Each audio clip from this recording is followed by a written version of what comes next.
నిన్న చిలకలూరుపేట బొప్పూడిలో బీజేపీ, తెలుగుదేశం, జనసేన తొలి ఎన్డీఏ సభ, ప్రధానమంత్రి మోడీ గారు పాల్గొన్న సభ నభూతో నభవిష్యత్ అన్నట్లుగా జరిగింది.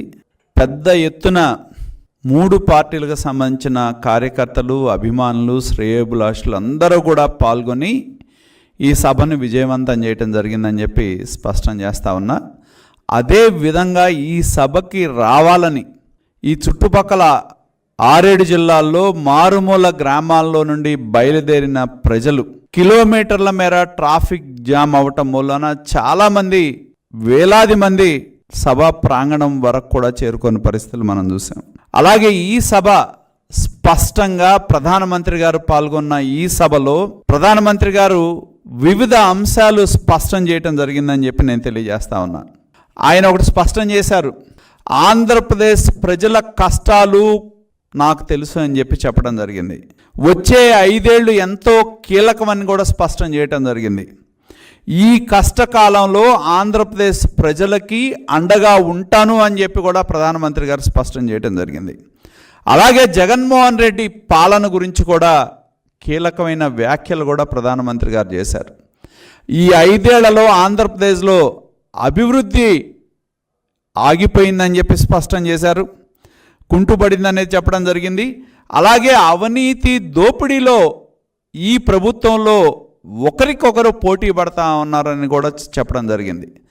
అదే కాదు, ఆంధ్రప్రదేశ్ ప్రభుత్వం మీద ప్రజాగ్రహం అనేది విస్పష్టంగా ఈ సభలో పాల్గొన్న ప్రజలను చూస్తేనే ఎంత ఆగ్రహంతో ప్రజలు ఈ ప్రభుత్వం మీద ఉన్నారో స్పష్టంగా కనపడతా ఉంది, కళ్ళకు కట్టినట్టు కూడా అని చెప్పి ప్రధానమంత్రి గారు చెప్పడం జరిగింది. ఈ అరాచక పాలనకి అంతం పలికేదానికి ప్రతి ఒక్కరు కూడా ఆంధ్రప్రదేశ్ అభివృద్ధికి బాట వేయటానికి, ఈ అరాచక పాలనకి అంతం చేయాలని కూడా స్పష్టం చేయడం జరిగింది.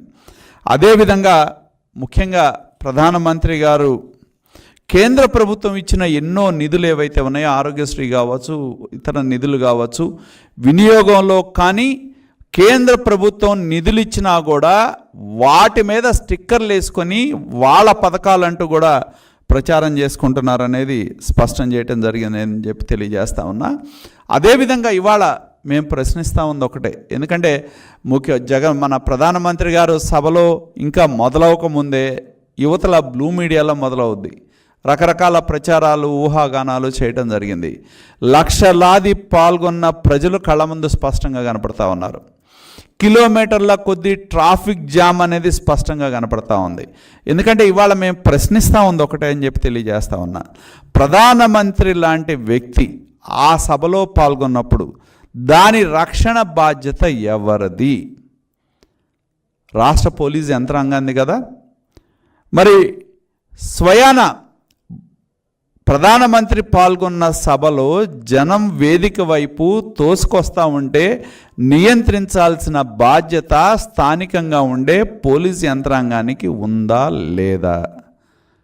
2, అలాగే ప్రధానమంత్రి పాల్గొన్న ఈ సభలో కావాల్సిన సదుపాయాలు, సౌకర్యాలు, 100 ఎకరాల పార్కింగ్ ప్లేస్ ప్రొవైడ్ చేసినా కూడా అటు ఒంగోలు నుంచి వచ్చేటప్పుడు కానీ లేదా ఇటు గుంటూరు వైపు నుంచి వెళ్ళేటప్పుడు కానీ మరి మేము స్పష్టంగా చూసాం, బొప్పూడి దగ్గర నుంచి దాదాపు ఎద్దనపూడి వరకు కూడా విపరీతమైన ట్రాఫిక్ జామ్ జరిగింది.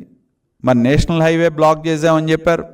మరి మేము దానికి కావాల్సిన పార్కింగ్ సౌకర్యాలు ఏర్పాటు చేసినప్పుడు ఎందుకు ఇన్ని కిలోమీటర్ల ట్రాఫిక్ జామ్ అవ్వాల్సిన అవసరం ఏముంది అని చెప్పి నేను ప్రశ్నిస్తూ ఉన్నాను. అలాగే ఇక్కడ విచిత్రం ఏంటంటే స్వయాన ప్రధానమంత్రి గారే ఆయనే ఆ సభలో లెగిసి విజ్ఞప్తి చేయడం జరిగింది, ఎవరైతే పోల్స్ ఎక్కిన వాళ్ళు ఉన్నారో మీ ప్రాణాలు మాకు చాలా ముఖ్యం, కాబట్టి మీరు దయచేసి వాటి నుంచి దిగండి, స్థానికంగా ఉండే పోలీసులు నియంత్రించండి అని చెప్పి ఒక దేశ ప్రధాని చెప్పారంటే దాన్ని బట్టే ఏ విధమైన వైఖరిలో మన పోలీసు యంత్రాంగం ఉందో స్పష్టమవుతా ఉందని చెప్పి నేను తెలియజేస్తా ఉన్నాను. నేను అడుగుతా ఉంది ఒకటే, ప్రధానమంత్రి పాల్గొన్న సభలో క్రౌడ్ మేనేజ్మెంట్ బాధ్యత ఎవరిది? ప్రధానమంత్రి అంటే ప్రోటోకాల్స్ ఉంటాయి, దానికి కావాల్సిన జాగ్రత్తలు తీసుకోవాలి, క్రౌడ్ మేనేజ్మెంట్ చేయాలి. దాని క్రౌడ్ మేనేజ్మెంట్కి అధికారులని ఏర్పాటు చేయాలి. అధికారులను ఏర్పాటు చేయటమే కాదు, నియంత్రించే విధంగా పర్యవేక్షణ చేయాల్సిన బాధ్యత సీనియర్ పోలీస్ అధికారుల మీద ఉంటుంది. ఇక్కడ ఒకటి స్పష్టంగా అర్థమవుతూ ఉంది. ఎందుకంటే దీనిలో ఈ క్రౌడ్ మేనేజ్మెంట్ దానిలో కానివ్వండి, బాధ్యతలో కానీ ఎవరు ఎందుకు నిర్లక్ష్యం వహించారనేది తేలాల్సిన అవసరం ఉందని చెప్పి నేను తెలియజేస్తా ఉన్నాను. ఎందుకంటే ఒక ప్రధానమంత్రి పాల్గొన్న సభలో మరి మేము సిఈసిని కూడా విజ్ఞప్తి చేస్తూ ఉన్నాం, దీని మీద ఒక స్పష్టమైన విచారణ చేయాల్సిన అవసరం ఉంది. ఎవరైతే సీనియర్ అధికారులు వివిధ అంశాల్లో ప్రధానమంత్రి భద్రత కానివ్వండి, క్రౌడ్ మేనేజ్మెంట్ కానివ్వండి, ట్రాఫిక్ను కానీ నియంత్రించాల్సిన సీనియర్ పోలీస్ యంత్రాంగం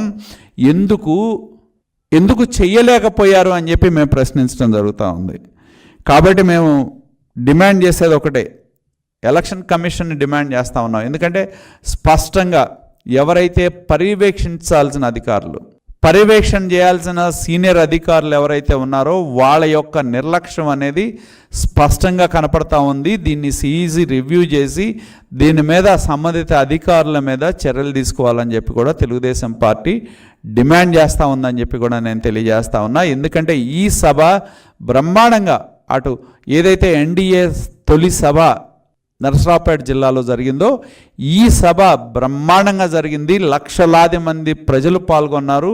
ఈ సభలో పాల్గొనాలని చెప్పి వేలాది మంది ఎవరైతే సభకి బయలుదేరారో చాలామంది ట్రాఫిక్ యొక్క నియంత్రణ లేకపోవటం వలన హైవేల మీద ఆగిపోయి కిలోమీటర్ల ద్వారా ఎన్నో ఇబ్బందులు ఎదుర్కోవాల్సిన పరిస్థితులు మనం కళ్ళ ముందు చూడటం జరిగింది. కాబట్టి ఎందుకంటే ఇవాళ ఉద్దేశపూర్వకంగా మరి ఇంతమంది ప్రజలు ప్రధానమంత్రి గారి యొక్క మాటల్లోనే స్పష్టం చేయటం జరిగింది. ఆంధ్రప్రదేశ్ ప్రజలు ఇప్పటికే స్పష్టంగా ఒక నిర్ణయానికి వచ్చారు. దేశంలో ఎన్డీఏకి 400 సీట్లు రావాలి. ఇక్కడ ఎన్డీఏ సంబంధించిన ప్రభుత్వ ఏర్పాటుకి ఆంధ్రప్రదేశ్ ప్రజలు ఎప్పుడో ఖచ్చితమైన నిర్ణయానికి రావటం జరిగిందని చెప్పి స్వయాన ప్రధానమంత్రి చెప్పడం జరిగింది.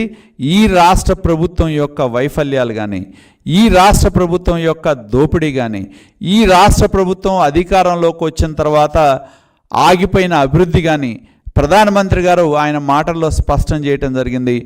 ఆంధ్రప్రదేశ్ అభివృద్ధికి మేము కట్టుబడి ఉన్నాం. వికసిత ఆంధ్రప్రదేశ్ని యొక్క ఏర్పాటు చేయటంలో మా వంతు సహకారం ఎప్పుడూ ఉంటుంది అని చెప్పి ఆంధ్రప్రదేశ్ని అభివృద్ధిలో పరిగెత్తించడంలో కానీ, ఆంధ్రప్రదేశ్ని ఎడ్యుకేషనల్ హబ్గా తీర్చిదిద్దటంలో కానీ, స్కిల్ మేనేజ్మెంట్ కింద తీర్చిదిద్దటంలో కానీ మా సంపూర్ణమైన సహకారం, ఆంధ్రప్రదేశ్ అభివృద్ధికి కట్టుబడి ఉన్నామని కూడా ప్రధానమంత్రి గారు చెప్పడం జరిగింది.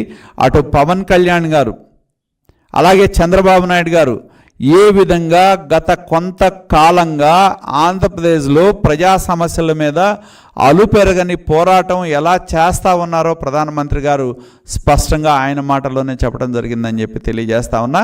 కాబట్టి ప్రభుత్వంలో ఉన్న కొంతమంది అధికారులు ఉద్దేశపూర్వకంగా అడ్డంకులు కల్పించాలనే ప్రయత్నం చేసిన తెలుగుదేశం పార్టీ, జనసేన, బీజేపీకి సంబంధించిన కార్యకర్తలు, ప్రజలు, ఆంధ్రప్రదేశ్ ప్రజలు ఈ కార్యక్రమంలో పాల్గొని ఈ సభని నభూతో నభవిష్యత్ అనే విధంగా బ్రహ్మాండంగా విజయవంతం చేసిన ప్రతి ఒక్కరికి కూడా కృతజ్ఞతలు తెలియజేస్తా ఉన్నాం.